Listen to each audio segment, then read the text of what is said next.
Kannur Anjarakandy dental college വിദ്യാർത്ഥി നിതിൻ രാജിന്റെ മരണത്തിൽ അധ്യാപകരെ പ്രതികളാക്കി പോലീസ് കേസെടുത്തു. ആത്മഹത്യാ പ്രേരണ കുറ്റത്തിന് പുറമെ പട്ടികജാതി പട്ടികവർഗ അതിക്രമ നിരോധന വകുപ്പ് പ്രതികൾക്കെതിരെ ചുമത്തിയിട്ടുണ്ട്. ഡോക്ടർ MK റാം, ഡോക്ടർ സംഗീത എന്നിവരാണ് കേസിലെ പ്രതികൾ. നിതിന്റേത് ആത്മഹത്യ തന്നെയാണെന്ന കാര്യത്തിൽ പോലീസിന് സംശയമില്ല. ആത്മഹത്യാ പ്രേരണയെക്കുറിച്ചാണ് നിലവിൽ പ്രധാനമായും അന്വേഷിക്കുന്നത്. കോളേജിലെ റാഗിംഗ് പരാതിയെക്കുറിച്ചും പോലീസ് അന്വേഷണം നടത്തുമെന്നും കണ്ണൂർ സിറ്റി പോലീസ് കമ്മീഷണർ പറഞ്ഞു.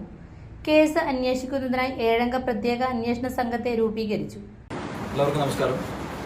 ഏപ്രിൽ 10-ാം തീയതി അഞ്ചരക്കണ്ടി മെഡിക്കൽ കോളേജിൽ വെച്ച് ഏകദേശം ഉച്ചയ്ക്ക് 1:30 കൂടിയിട്ടാണ് അവിടുത്തെ ഹോസ്പിറ്റൽ ബിൽഡിങ്ങിന്റെയും അഡ്മിനിസ്ട്രേറ്റീവ് ബ്ലോക്കിന്റെയും ഇടയിൽ ഒരു വിദ്യാർത്ഥിനി വീണ് കിടപ്പുണ്ട് എന്നുള്ള ഇൻഫർമേഷൻ പോലീസിന് ലഭിക്കുന്നത്. ആയതുമായി ബന്ധപ്പെട്ടിട്ടുള്ള അന്വേഷണം പുരോഗമിച്ചുകൊണ്ടിരിക്കെ 3:30 മണിയാവുമ്പോഴേക്ക് വിദ്യാർത്ഥിയുടെ മരണം സ്ഥിരീകരിക്കുകയുണ്ടായി. ഇതിനെ തുടർന്ന് പോലീസ് അസ്വാഭാവിക മരണത്തിന് കേസ് രജിസ്റ്റർ ചെയ്തു. ക്രൈം നമ്പർ 202/2026 ചക്രക്കൽ പോലീസ് സ്റ്റേഷനിൽ 194 BNSS ആയി അസ്വാഭാവിക മരണത്തിന് പോലീസ് കേസെടുത്തു. ഈ കേസുമായി ബന്ധപ്പെട്ട് തുടർന്ന് പലവിധങ്ങളായിട്ടുള്ള ആരോപണങ്ങൾ ഈ കേസുമായി ബന്ധപ്പെട്ട് ഉന്നയിച്ച ഒരു സാഹചര്യത്തിൽ ഈ കേസിൽ ഒരു പ്രത്യേക അന്വേഷണ സംഘത്തെ പോലീസ് ഫോം ചെയ്തു. 7 അംഗ അന്വേഷണ സംഘം, ജില്ലാ സൈബർ സെല്ലിന്റെ വിദഗ്ധ സംഘം ഉൾപ്പെടെയുള്ള ഒരു അന്വേഷണ സംഘം ഈ കേസുമായി ബന്ധപ്പെട്ടിട്ട് നിലവിൽ ഫോം ചെയ്തിട്ടുണ്ട്. ഈ കേസിന്റെ അന്വേഷണ മധ്യേ ഈ വിദ്യാർത്ഥിയുടെ നിതിൻ രാജ് എന്ന് പറയുന്ന വിദ്യാർത്ഥിയുടെ ബന്ധുമിത്രാദികളുടെ ഭാഗത്തു നിന്നുള്ള മൊഴി പോലീസിന് ലഭിക്കുകയുണ്ടായി. അതോടൊപ്പം പലവിധങ്ങളായിട്ടുള്ള മൊബൈൽ ചാറ്റ് അല്ലെങ്കിൽ വോയിസ് കോൺവെർസേഷൻസ് അടക്കമുള്ള കാര്യങ്ങൾ പോലീസ് പരിശോധിക്കുകയുണ്ടായി. ആയതുമായി ബന്ധപ്പെട്ടിട്ട് നിലവിൽ ഈ കേസുമായി ബന്ധപ്പെട്ടിട്ടുള്ള സെക്ഷൻ അതിലേക്ക് അബറ്റ്മെന്റ് സൂയിസൈഡ് ആത്മഹത്യാ പ്രേരണ കുറ്റം പോലീസ് ആഡ് ചെയ്തിട്ടുണ്ട്. അതോടൊപ്പം SC/ST prevention of atrocities act section 3(1) close R മറ്റ് അനുബന്ധ വകുപ്പുകൾ ഉൾപ്പെടെ SC/ST prevention of atrocities act വകുപ്പിന്റെ സെക്ഷൻസും കൂടെ നിലവിൽ ഈ കേസിലേക്ക് പോലീസ് ആഡ് ചെയ്തിട്ടുണ്ട്. ഇതോടൊപ്പം എന്തുകൊണ്ടാണ് ഇത്തരത്തിലുള്ള ഒരു സാഹചര്യം ഉണ്ടായത് എന്നുള്ളതിനെ പറ്റിയിട്ടുള്ള വിശദമായിട്ടുള്ള അന്വേഷണമാണ് ഇപ്പോൾ അന്വേഷണ സംഘം നടത്തിക്കൊണ്ടിരിക്കുന്നത്. ഇതോടുകൂടി ചേർത്ത് വായിക്കേണ്ട മറ്റൊരു FIR ഇന്ന് സൈബർ പോലീസ് സ്റ്റേഷനിൽ ക്രൈം നമ്പർ 12/26 ആയി സൈബർ പോലീസ് സ്റ്റേഷനിൽ നമ്മൾ രജിസ്റ്റർ ചെയ്തിട്ടുണ്ട്. ഇതൊരു ലോൺ ആപ്പുമായി ബന്ധപ്പെട്ടിട്ടുള്ള ഒരു കേസാണ്. ഈ കേസുമായി ബന്ധപ്പെട്ട് നമ്മൾ കൂടുതൽ കാര്യങ്ങൾ അന്വേഷിക്കുന്ന സമയത്ത് ഈ വിദ്യാർത്ഥി കഴിഞ്ഞ ഡിസംബർ-ജനുവരി മാസ സമയത്ത് ഒരു ലോൺ ആപ്പിലൂടെ പണം കടമെടുത്തിരുന്നുവെന്നും അതുമായി ബന്ധപ്പെട്ടിട്ട് നിരന്തരമായിട്ടുള്ള ഫോൺ കോളുകൾ ഈ വിദ്യാർത്ഥിക്ക് ലഭിച്ചിട്ടുണ്ട് എന്നും ഫോൺ CDR അനാലിസിസിൽ നിന്നും പോലീസിന് മനസ്സിലാക്കാൻ പറ്റിയുണ്ടായി. അതിനെ തുടർന്നുള്ള അന്വേഷണത്തിൽ ലോൺ എടുക്കുന്ന സമയത്ത് കോളേജിൽ തന്നെ മറ്റൊരു ടീച്ചറുടെ നമ്പർ ഈ ലോൺ കൊടുത്ത ഏജൻസിക്ക് ലഭിക്കുകയും ആ ടീച്ചറെയും ലോൺ ഡിഫോൾട്ട് ആവുന്ന സമയത്ത് ഡ്യൂ ആവുന്ന സമയത്ത് ഈ ലോൺ ഏജൻസി വിളിക്കുകയും ചെയ്തിട്ടുണ്ട് എന്ന് നമ്മൾ മനസ്സിലാക്കിയിട്ടുണ്ട്. 10-ാം തീയതിയും അത്തരത്തിൽ നിരന്തരമായിട്ടുള്ള കോൾസ് ഈ ടീച്ചറുടെ മൊബൈൽ ഫോണിലേക്ക് വന്നതായിട്ട് നമ്മുടെ സൈബർ അന്വേഷണത്തിലൂടെ നമുക്ക് വ്യക്തമായിട്ടുണ്ട്. ആയതിനെ തുടർന്നിട്ടുള്ള ഒരു മാനസിക സമ്മർദ്ദം കൂടെ ഇതിലേക്ക് നയിച്ചിട്ടുണ്ടാകാം എന്നുള്ളതാണ് അന്വേഷണ സംഘത്തിന്റെ പ്രാഥമിക വിലയിരുത്തൽ. മറ്റു കാര്യങ്ങൾ നമുക്ക് അന്വേഷണത്തിന്റെ മധ്യയാണ് വിലയിരുത്താൻ വേണ്ടി കഴിയും. ഇതിൽ ഈ ജാതി പറഞ്ഞുള്ള അധിക്ഷേപം എന്നുള്ളതാണ് കുടുംബത്തിന്റെ പ്രധാന ആരോപണമായിട്ട് വരുന്നത്. അത് പോലീസിന് സ്ഥിരീകരിക്കുന്നുണ്ട്. നിലവിൽ പല തരത്തിലേക്കുള്ള ആരോപണങ്ങൾ ഈ വിഷയത്തിൽ ഉന്നയിക്കപ്പെട്ടിട്ടുണ്ട്. അപ്പൊ അതിൽ പ്രഥമ ദൃഷ്ടിയ ഇതിലൊരു വോയിസ് കോൺവെർസേഷൻസ് നമ്മൾക്ക് കിട്ടിയിട്ടുള്ളതുകൊണ്ട് നമ്മൾ അതിൽ SC/ST prevention of atrocities act പ്രകാരം നമ്മൾ വകുപ്പുകൾ കൂട്ടിച്ചേർത്തിട്ടുണ്ട്. ആയതിലേക്ക് കൂടുതലായി ആ ക്ലാസ്സിലുള്ള മറ്റ് വിദ്യാർത്ഥികൾ, മറ്റ് ഹോസ്റ്റലിൽ താമസിക്കുന്ന മറ്റ് റൂംമേറ്റ്സ്, ഹോസ്റ്റൽ മേറ്റ്സ് തുടങ്ങിയ ആൾക്കാരുടെയൊക്കെ വിശദമായിട്ടുള്ള മൊഴി നമ്മൾ രേഖപ്പെടുത്തേണ്ടതുണ്ട്. ആയത് രേഖപ്പെടുത്തിയാൽ മാത്രമാണ് നമുക്കതിൽ കൂടുതലായിട്ടുള്ള വ്യക്തത നമുക്ക് കൊണ്ടുവരാൻ വേണ്ടി കഴിയുള്ളൂ. പക്ഷേ നിലവിൽ ഇതിൽ SC/ST prevention of atrocities act പ്രകാരമുള്ള വകുപ്പ് നമ്മൾ ചേർത്തു. ഇതിൽ 2 അധ്യാപകരുടെ പേരാണ് പ്രധാനമായും ഉന്നയിക്കപ്പെട്ടത്. ഡോക്ടർ MK റാം, ഒപ്പം തന്നെ ഡോക്ടർ സംഗീത. ഇവരുടെ ഈ പ്രതിപട്ടികയിലെ ചേർത്തിട്ടുള്ള എന്താണ് നടപടി? നിലവിൽ ആരോപണം ഉന്നയിക്കപ്പെട്ടിട്ടുള്ള മുഴുവൻ പേരുടെയും വിവരങ്ങൾ ചേർത്തുകൊണ്ടാണ് FIR-ൽ പ്രതിപട്ടികയിൽ പേരുകൾ ചേർത്തിട്ടുള്ളത്. പക്ഷേ ഇതിന് മറ്റൊരു ഈ കുട്ടി BDS പഠിക്കുന്ന കുട്ടിയാണ്, ചാടിയത് മെഡിക്കൽ കോളേജിന്റെ കെട്ടിടത്തിനാണെന്ന്, അങ്ങനെ അതിലെന്തെങ്കിലും ഒരു കോൺട്രഡിക്ഷൻ ഉണ്ടോ? നിലവിൽ അതിന്റെ വിശദമായിട്ടുള്ള ഇൻക്വസ്റ്റ്, പോസ്റ്റ്മോർട്ടം ഒക്കെ പോലീസ് നടത്തിയിട്ടുണ്ട്. ഇതിന്റെ പോസ്റ്റ്മോർട്ടം നടപടികൾ പരിയാരം മെഡിക്കൽ കോളേജിൽ വെച്ചിട്ടാണ് നടത്തിയിട്ടുള്ളത്. ഇപ്പോൾ ഫാൾ ഇഞ്ചുറീസുമായി ബന്ധപ്പെട്ടിട്ടുള്ളതാണ് കോസ് ഓഫ് ഡെത്തുമായി ബന്ധപ്പെട്ടിട്ടുള്ള കാര്യം. ഈ കോളേജിലെ വിവിധങ്ങളായിട്ടുള്ള CCTV ക്യാമറകൾ പോലീസിന് ലഭിച്ചിട്ടുണ്ട്. അത് കൂടുതലായിട്ട് പരിശോധനയ്ക്ക് നമുക്ക് വിധേയമാക്കേണ്ടതുണ്ട്. അപ്പൊ അതിൽ സൂയിസൈഡ് എന്നുള്ള കാര്യത്തിൽ നിലവിൽ പോലീസിന് സംശയമൊന്നും തന്നെയില്ല. പക്ഷെ അതിലേക്ക് നയിച്ച കാര്യങ്ങളിലേക്കാണ് കൂടുതൽ വ്യക്തിത്വം നമ്മൾ ഈ പറയുന്ന അധ്യാപകർക്കെതിരെ മറ്റെന്തെങ്കിലും പരാതികളുള്ളതായിട്ട് പോലീസ് ഇൻഫർമേഷൻ ഉണ്ടോ?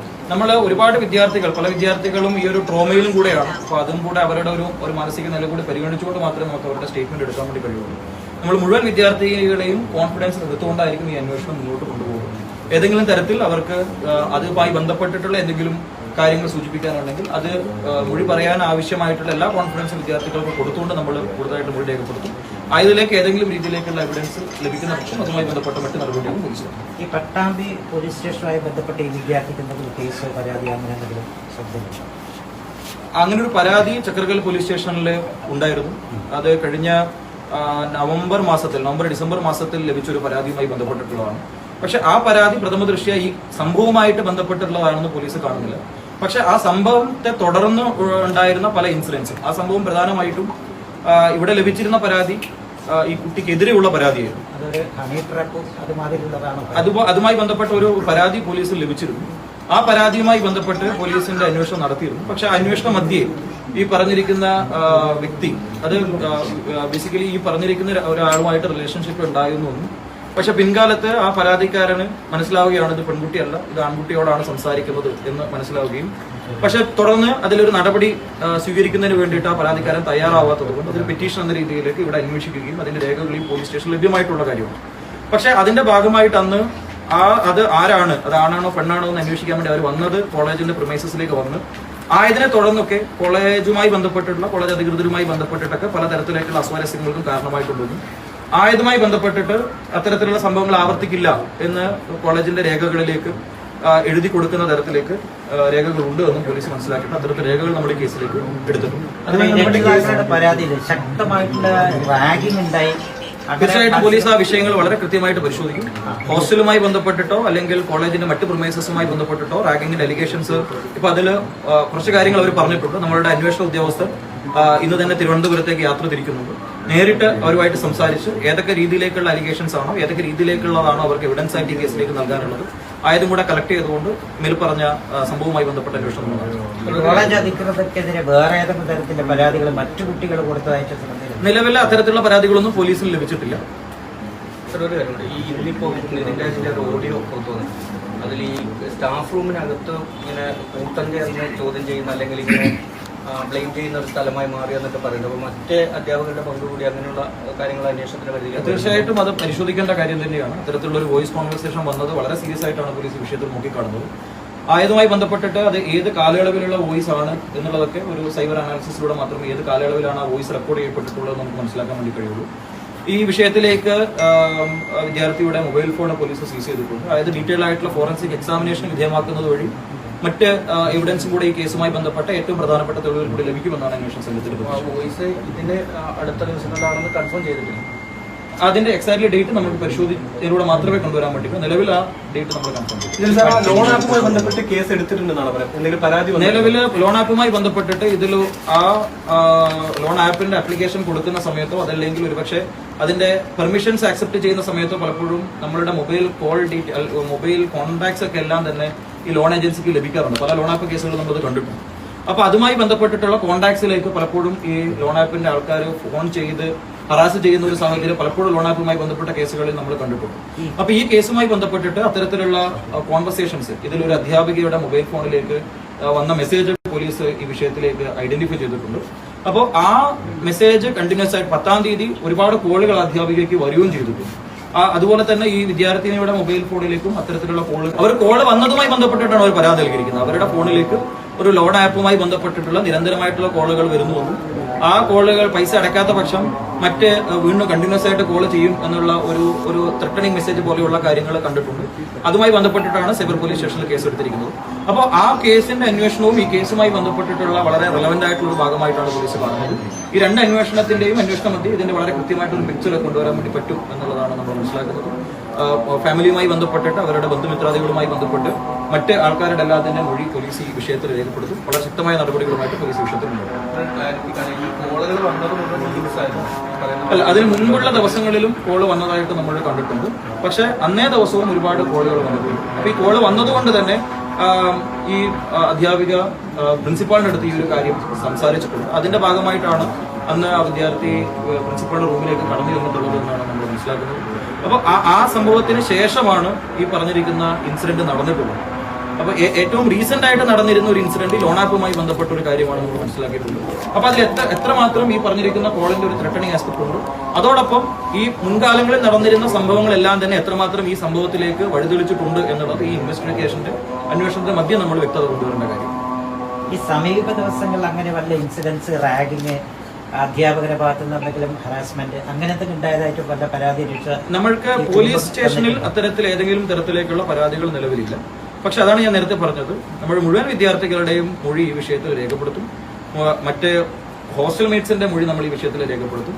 അവർക്ക് ആ കോൺഫിഡൻസ് നൽകിക്കൊണ്ട് തന്നെ നമ്മൾ മൊഴി രേഖപ്പെടുത്തും. അത്തരത്തിലുള്ള എന്തെങ്കിലും തരത്തിലേക്കുള്ള എവിഡൻസ് വരുന്നുണ്ടെങ്കിൽ, അല്ലെങ്കിൽ അത്തരത്തിലുള്ള ഏതെങ്കിലും ഒരു കാര്യത്തെ പറ്റിയിട്ടുള്ള വ്യക്തത നമുക്ക് വരുന്നുണ്ടെങ്കിൽ അതുമായി ബന്ധപ്പെട്ട വകുപ്പുകൾ കൂടെ ഈ കേസിന്റെ അന്വേഷണത്തിൽ നമ്മൾ കുറിച്ചു.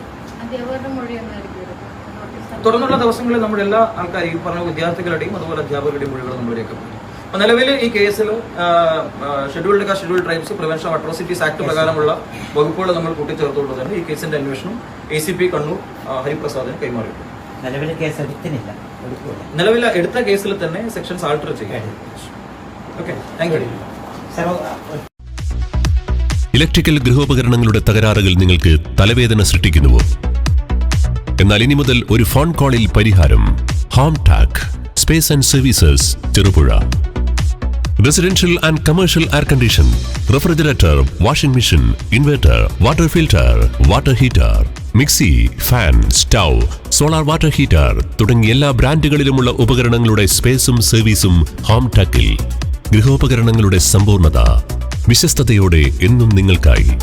Home Tak home appliances, space and services, Pulingome road, Cherupuzha.